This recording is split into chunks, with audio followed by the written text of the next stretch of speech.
Wasallim ala nabiyina Muhammad wa ala alihi wa ashabihi wa man tabi'ahum bi ihsanin ila yaumiddin.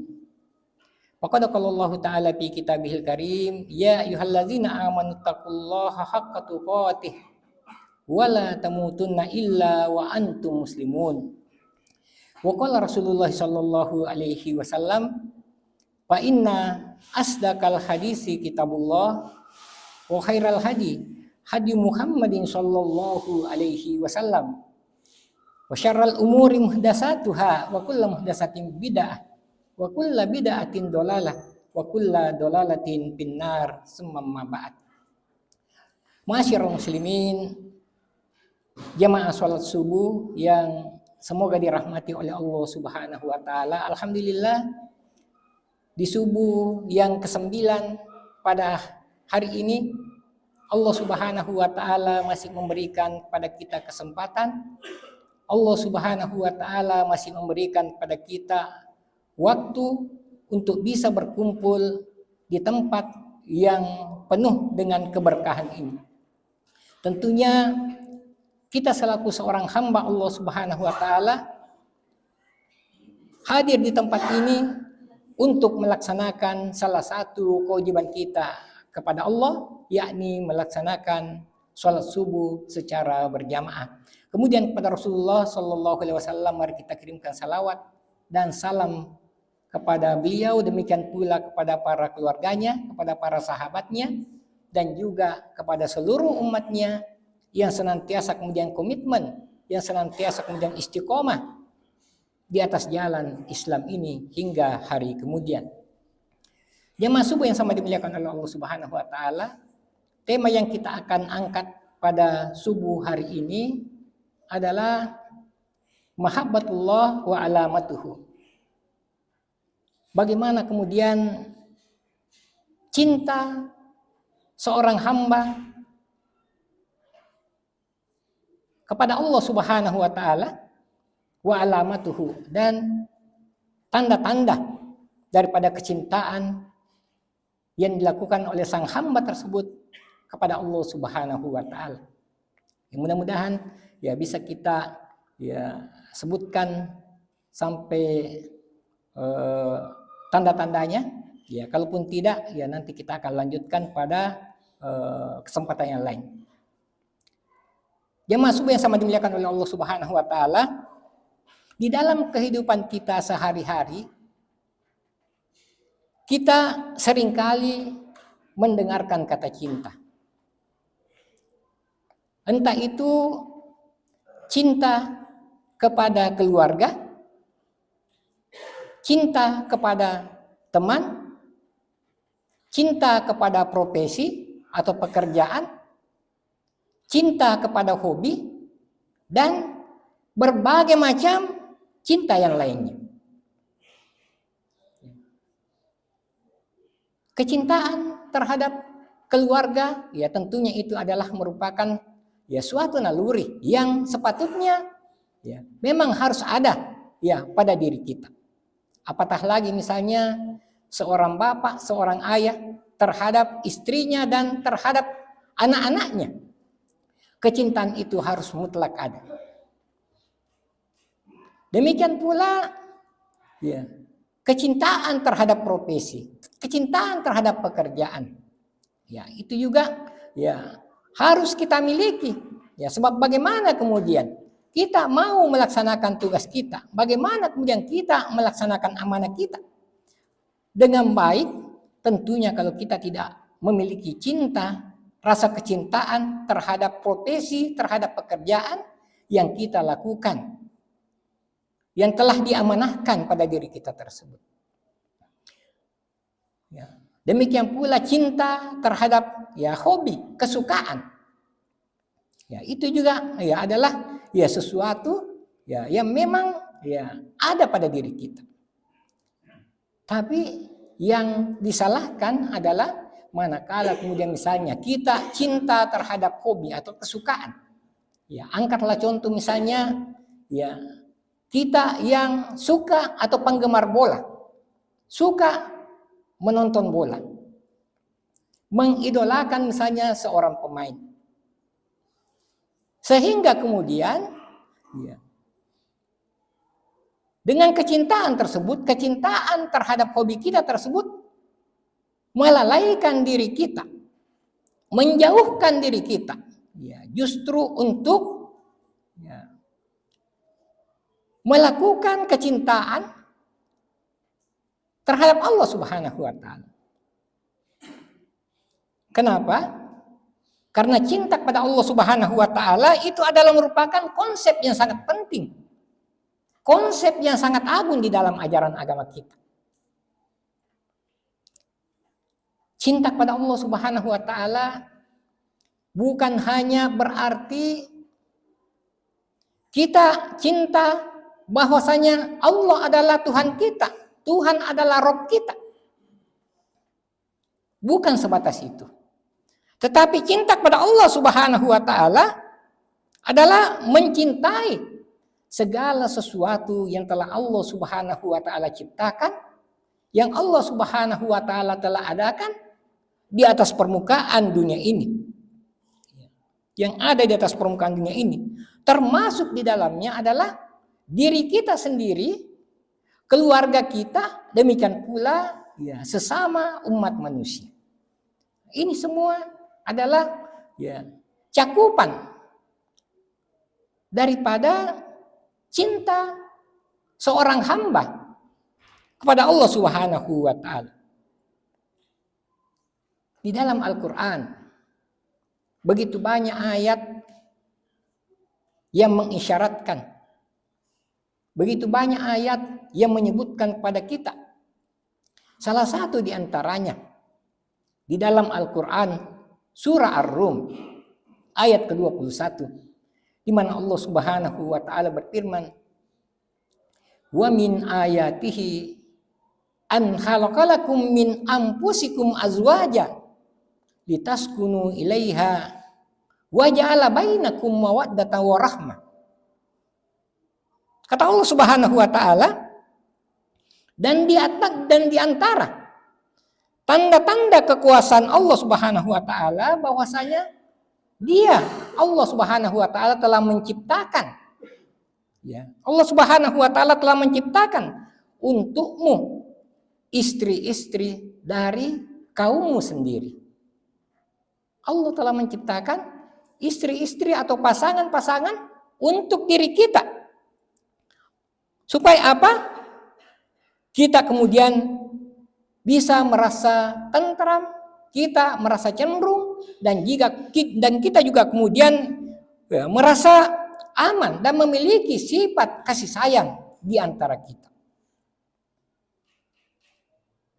Ayat ini kemudian jamaah yang sama dimuliakan oleh Allah Subhanahu wa Ta'ala menunjukkan pada kita bahwasanya cinta kepada Allah Subhanahu wa Ta'ala tidak hanya berarti mencintai Allah Subhanahu wa Ta'ala semata-mata sebagai Tuhan kita, semata-mata sebagai Rabb kita, tetapi bagaimana kemudian kita mencintai segala sesuatu yang telah Allah Subhanahu wa Ta'ala ciptakan, yang Allah Subhanahu wa Ta'ala telah adakan di atas permukaan dunia ini. Kemudian jamaah yang sama dimuliakan oleh Allah Subhanahu wa Ta'ala,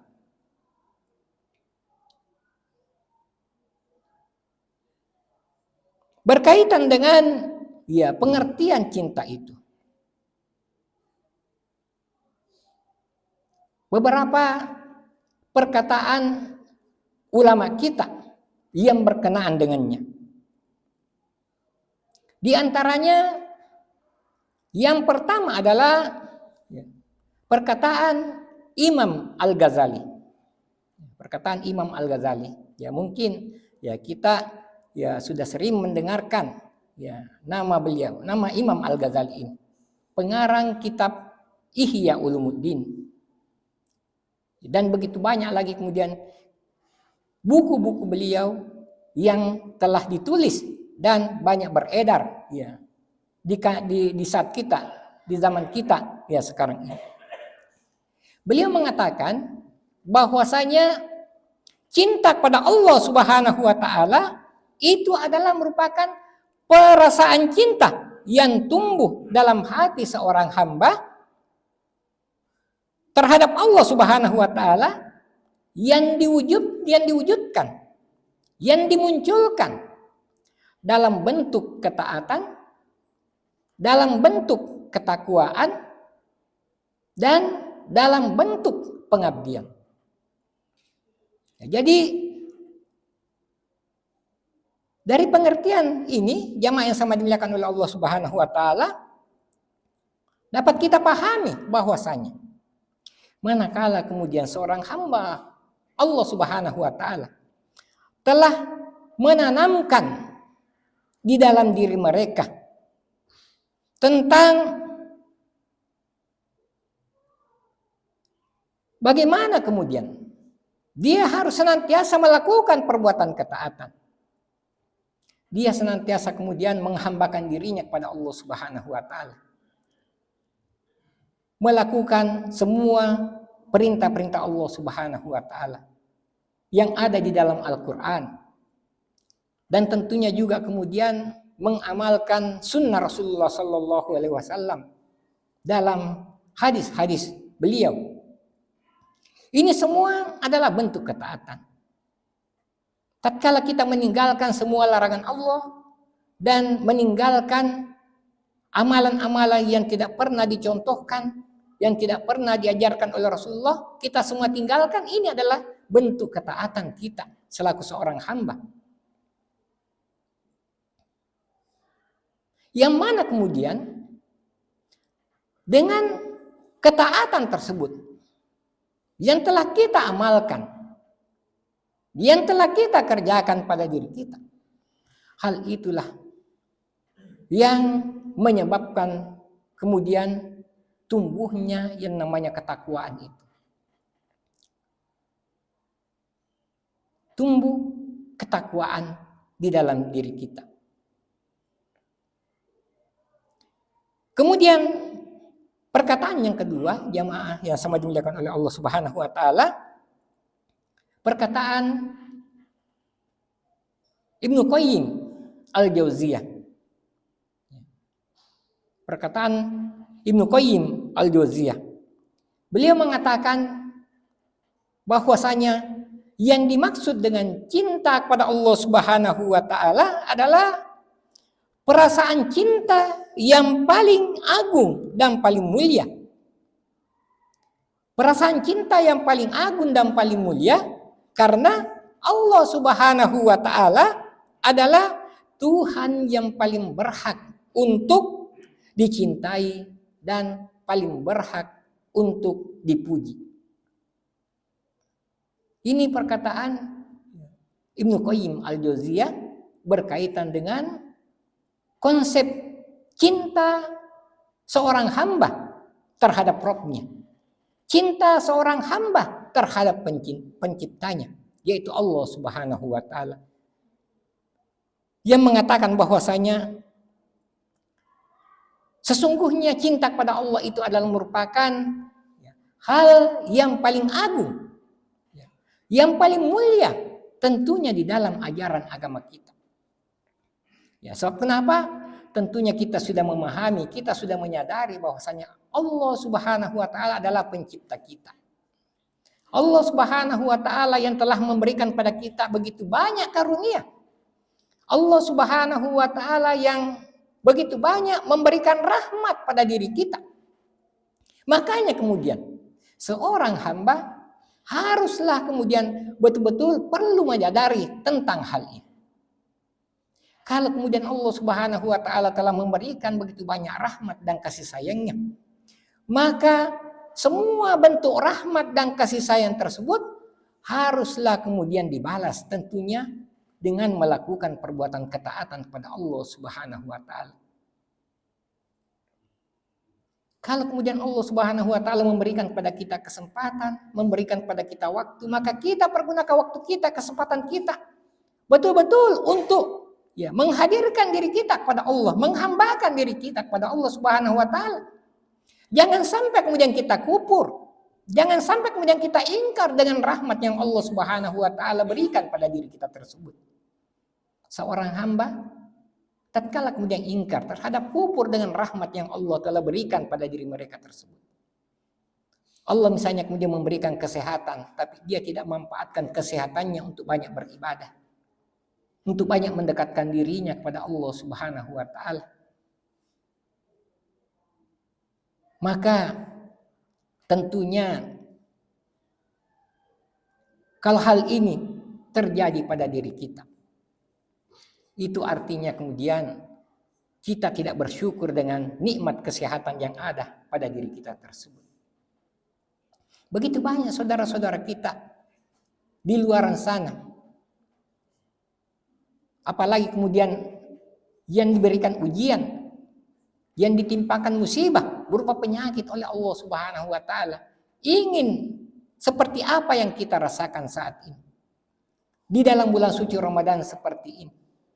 Ingin melakukan ibadah puasa dengan khusyuk, melakukan ibadah sholat secara sempurna, melakukan qiyamul lail, sholat tarawih, tetapi tidak didukung dengan kesehatan yang dia miliki. Allah Subhanahu wa taala kemudian ternyata memberikan ujian atas diri mereka, sehingga kemudian mereka tidak mampu melakukan perkara-perkara yang kita kerjakan pada diri kita, seperti ibadah sholat tersebut, seperti ibadah puasa dan sebagainya. Maka bersyukurlah kita. Mari kita syukuri kesehatan yang tetap ada pada diri kita dengan senantiasa betul-betul melaksanakan ibadah, menghambakan diri kita kepada Allah. Ya, bukankah dalam Al-Quran Allah Subhanahu wa taala telah mengingatkan pada kita, wa ma khalaqtul jinna wal insa illa liya'budun, dan tidaklah aku menciptakan jin dan manusia, kata Allah, kecuali untuk beribadah, kecuali untuk mengabdi kepadaku, kata Allah Subhanahu wa taala. Maka oleh karena itu, jamaah yang sama dimuliakan oleh Allah Subhanahu wa taala, setiap momentum, setiap waktu yang telah ada pada diri kita, yang telah Allah Subhanahu wa taala anugerahkan pada diri kita, maka marilah kita syukuri. Bagaimana bentuk kesyukuran tersebut? Ya, tentunya adalah dengan senantiasa memperbanyak, ya, mendekatkan diri kepada Allah, dengan senantiasa banyak mengingat kepada Allah Subhanahu wa taala, melaksanakan seluruh bentuk-bentuk perintah Allah Subhanahu wa taala, dan juga kemudian kita senantiasa berusaha untuk meninggalkan ya larangan-larangan Allah Subhanahu wa taala. Mudah-mudahan kemudian dengan hal yang kita lakukan pada diri kita, dengan senantiasa menjaga kesemua perkara-perkara yang memang telah disyariatkan, yang telah diwajibkan pada diri kita, mudah-mudahan kemudian Allah Subhanahu wa taala senantiasa menambahkan nikmatnya, menambahkan rahmatnya pada diri kita, sehingga kemudian kita termasuk hamba-hamba Allah Subhanahu wa taala yang nantinya kemudian di hari kemudian senantiasa akan mendapatkan syafaat dan senantiasa kemudian mendapatkan perlindungan atau mendapatkan pertolongan dari Allah Subhanahu wa taala. Saya kira ini yang sempat kita bahas pada pertemuan kita di subuh hari ini. Ya. Insya Allah di pertemuan yang akan datang, karena masih diberikan kesempatan malam hari ke-21, kita akan melanjutkan pembahasan ini dengan ya tanda-tanda kecintaan seorang hamba kepada Allah Subhanahu wa taala. Apa tanda? Apa bukti bahwasanya seorang hamba tersebut telah dikatakan cinta kepada Allah Subhanahu wa taala? Mudah-mudahan Allah Subhanahu wa taala senantiasa masih memberikan kita kesempatan, masih memberikan kepada kita waktu untuk bisa ya melaksanakan ya hal-hal yang telah Allah syariatkan pada diri kita semua di dalam bulan suci Ramadan ini, yakni melaksanakan ibadah puasa secara sempurna, dan kita senantiasa kemudian ya menjaga diri kita untuk melaksanakan qiyamul lail, sholat tarawih di malam hari di dalam bulan suci Ramadan ini, ya sehingga kemudian nantinya selepas atau setelah kita melaksanakan ibadah di dalam bulan suci Ramadan ini, mudah-mudahan Allah Subhanahu wa taala kemudian mengampuni dosa-dosa kita, senantiasa kemudian ya merahmati kita, dan kita termasuk hamba-hamba Allah Subhanahu wa taala yang senantiasa kemudian ya betul-betul mendekatkan diri sepenuhnya kepada Allah Subhanahu wa taala. Kalau ada penyampaian yang benar pada kesempatan hari ini, maka itu semua datang dari Allah Subhanahu wa taala, dan kalau ada yang salah, maka itu datang dari diri saya selaku manusia biasa. Kita tutup dengan membaca doa kafaraah majelis. Subhanakallahumma rabbana wa bihamdik, nasyhadu an la ilaha illa anta, wa nastaghfiruka wa natubu ilaik. Subhana rabbika rabbil izzati amma yasifun, wa salamun alal mursalin, walhamdulillahi rabbil alamin, wa akhiru da'wana anil hamdulillahi rabbil alamin. Wassalamu alaikum warahmatullahi wabarakatuh.